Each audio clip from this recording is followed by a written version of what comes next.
So, today we're diving into global business strategies, focusing on how companies navigate international markets and understand global business dynamics. It's a massive topic, but let's break it down. What do you think are the biggest challenges businesses face when they expand internationally? Great question. I think one of the biggest challenges is understanding the local market culture. Companies often have to adapt their products and marketing strategies to different tastes, preferences, and even regulations in each country. For example, McDonald's in India offers a completely different menu than in the US due to cultural differences and dietary habits. Exactly. It's all about localization, right? But at the same time, companies need to maintain their global brand identity. It's a tricky balance. What about the financial aspects of international expansion, like managing currency fluctuations or dealing with different tax systems? Oh, absolutely. Currency fluctuations are a huge factor in international markets. A company might plan their budget, but if the currency exchange rate swings dramatically, their entire financial model could be thrown off.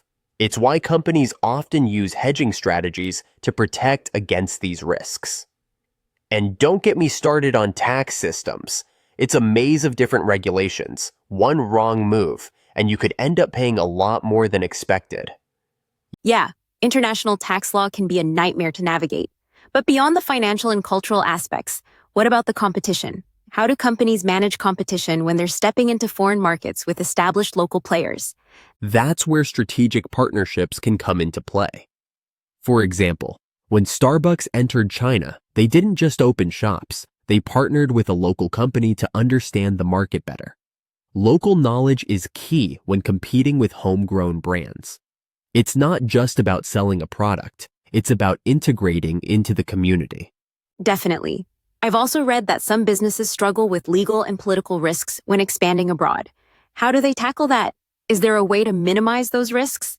Legal and political risks are huge. Some regions have unstable governments, while others might have overly strict regulations.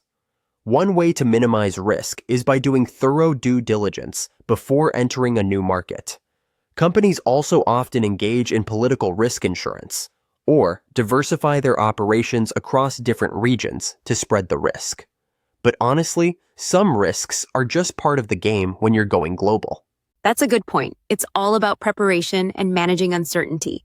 Speaking of uncertainty, how do companies forecast demand in a new market where they don't have historical data? Forecasting demand in a new market is tricky, but not impossible. Companies rely on market research, surveys, and focus groups to gather data. They also study trends in similar markets to make educated predictions. In some cases, they may start small with pilot programs to test the waters and adjust as they go. Yeah, those pilot programs can be a game changer. It's fascinating how much strategy goes into expanding a business globally. To wrap up, what do you think is the most important thing for any business to succeed internationally? Honestly, I think it boils down to flexibility. A company that is too rigid in its approach will struggle to adapt to local demands and market conditions. You need to be open to change and constantly reassess your strategy. The global market is always evolving. I couldn't agree more. Flexibility combined with deep research and local partnerships seems like the winning formula. Well, that's all for today. Hope this gave you some insights into the complexities of global business strategies.